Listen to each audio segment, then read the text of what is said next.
मेरे गांव में मैं 12 साल की थी, राशन के लिए मैं गई। मैं 12 साल की थी, राशन के लिए गांव में क्या हुआ, वो एक राशन तेल देता था डीलर, तो वो पीछे से चिपटा था, जो हाफ लीटर या 1 लीटर का जो होता है वो पीछे से चिपटा था। इससे क्या होगा कि वो 250 या 100 या 150 जो भी हो वो मार लेता था। तो हमारे पीछे कई जेंट्स थे, कई महिलाएं थी, कहाँ वो 30, 32, 40, 50, कहाँ मैं 12 साल की थी। तो उस जगह मैंने कभी भी महीनों में जाया करती थी डीलर के पास, लेकिन मैं लेती तो थी लेकिन एक्स्ट्रा और भी लेती थी, क्योंकि मुझे लड़ना आता था। हंसी तो इस बात, आप लोग को हंसी भी आ रही है मेरे इस बात को लेके। अगर इस संघर्ष में गांव वाले पूरे मेरे साथ होते तो सभी के साथ इंसाफ होता, लेकिन पता नहीं मेरे साथ कोई नहीं था उस वक्त खड़ा, तो उनके साथ वो हमेशा कम ही लेते रहा, लेकिन मैं हमेशा से अपना भाग में लेते रही। तो मैं यही कहना चाहूंगी, कोई भी फील्ड हो बच्चे, कोई भी फील्ड हो या कोई भी रिश्ता हो, सर्वप्रथम बच्चे जब बड़ी होती है, good touch and bad touch को संविधान के प्रति जागरूकता कराने के लिए ये स्कीम चली है सरकार की तरफ से। इस मंच पर उपस्थित सभी सम्मानित गण, पत्रकार भाइयों एवं हमारे बीच में माता पिता, पेरेंट्स, बच्चे, स्टूडेंट, सभी को मेरा नमस्कार, प्रणाम एवं आप सभी को अभिनंदन करती हूँ एवं स्वागत करती हूँ। यहाँ पे एसडीओ साहब आए, बाकी सर जो बातें आप लोगों के बीच में रखी,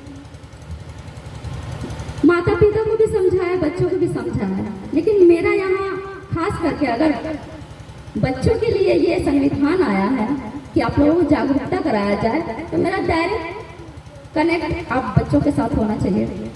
क्योंकि मैं एक छोटी सी कहानी बताऊंगी, है बड़ा इजी सा, लेकिन जिस उम्र में मैं उस चीज के लिए लड़ी थी ना, तो मेरे लिए वो बहुत बड़ा चीज था उस वक्त के लिए। फिलहाल अभी वो छोटी सी कहानी है मेरे लिए। मेरे गांव में मैं 12 साल की थी, राशन के लिए मैं गई। मैं 12 साल की थी, राशन के लिए गांव में क्या हुआ, वो एक राशन तेल देता था डीलर, तो वो पीछे से चिपटा था, जो हाफ लीटर या 1 लीटर का जो होता है वो पीछे से चिपटा था। इससे क्या होगा कि वो 250 या 100 या 150 जो भी हो वो मार लेता था। तो हमारे पीछे कई जेंट्स थे, कई महिलाएं थी, कहाँ वो 30, 32, 40, 50, कहाँ मैं 12 साल की थी। तो उस जगह मैंने कभी भी महीनों में जाया करती थी डीलर के पास, लेकिन मैं लेती तो थी लेकिन एक्स्ट्रा और भी लेती थी, क्योंकि मुझे लड़ना आता था। हंसी तो इस बात, आप लोग को हंसी भी आ रही है मेरे इस बात को लेके। अगर इस संघर्ष में गांव वाले पूरे मेरे साथ होते तो सभी के साथ इंसाफ होता, लेकिन पता नहीं मेरे साथ कोई नहीं था उस वक्त खड़ा, तो उनके साथ वो हमेशा कम ही लेते रहा, लेकिन मैं हमेशा से अपना भाग में लेते रही। तो मैं यही कहना चाहूंगी, कोई भी फील्ड हो बच्चे, कोई भी फील्ड हो या कोई भी रिश्ता हो, सर्वप्रथम बच्चे जब बड़ी होती है, good touch and bad touch, इसका प्रशिक्षण दिया जाए स्कूल की तरफ से सभी बच्चों को। दूसरी बात, कम उम्र में अगर माता पिता शादी भी करवाना के लिए सोचते हैं, सोचने की मैं बात कर रही, करने के लिए नहीं, आपके पास प्रावधान है, सीधा थाना चले जाइए, आपके साथ तो डीएम खड़े हो जाएंगे। दूसरी बात, दहेज की बात तो अब आनी नहीं चाहिए। माननीय मुख्यमंत्री जी का ये स्कीम है कि जो दहेज लेगा वो माता भी पिता भी जाएंगे अंदर, साथ में पंडित जी भी अंदर जाएंगे, ससुराल वाले भी जाएंगे अंदर। चौथी बात, लीडर इसलिए बनना चाहिए क्योंकि हर कदम पे शिकारी होते हैं। अपना नाम किसमें दर्ज होना चाहिए? एक कौवा में, बाज में, गरुड़ में, जो शाकाहारी पक्षी होता है, वो नोचने वाला जो पक्षी होता है, कोई जानवर मरा पड़ा हुआ है, सारे पक्षी उसको नोच के खा रहे हैं, लेकिन अपना नाम दर्ज उनमें नहीं करवाना है। नोचने वाले, कमीशन खोर, पैसा खोर, ना देना है ना लेना है। बड़े आदमियों के इतना तो करना है आप लोगों को।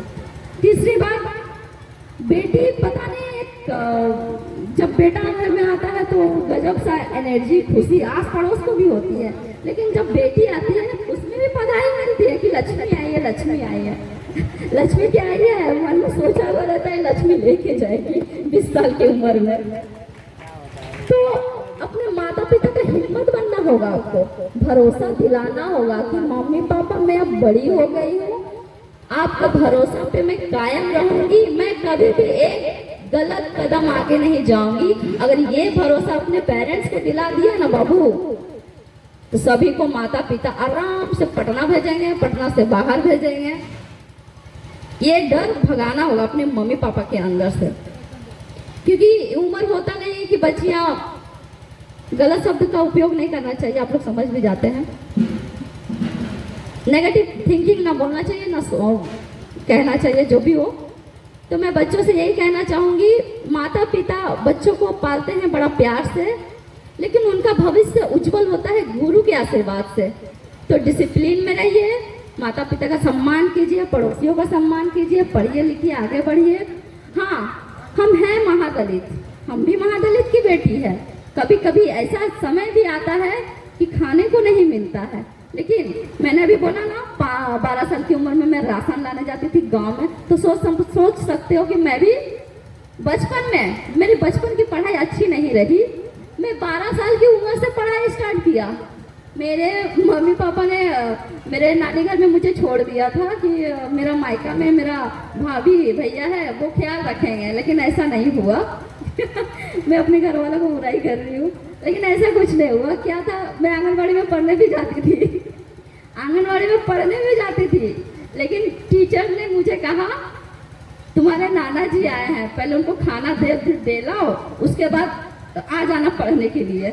तो सोचो, उस कठिनाइयों को पार करते हुए, बचपन में लड़ाई करते हुए, आज मैं आप लोग के बीच में जिला परिषद अध्यक्ष के रूप में महादलित की बेटी, कम से कम जरा सा हिम्मत दिखाओ बाबू, आगे कुछ ना कुछ जरूर करोगे। धन्यवाद, शुक्रिया।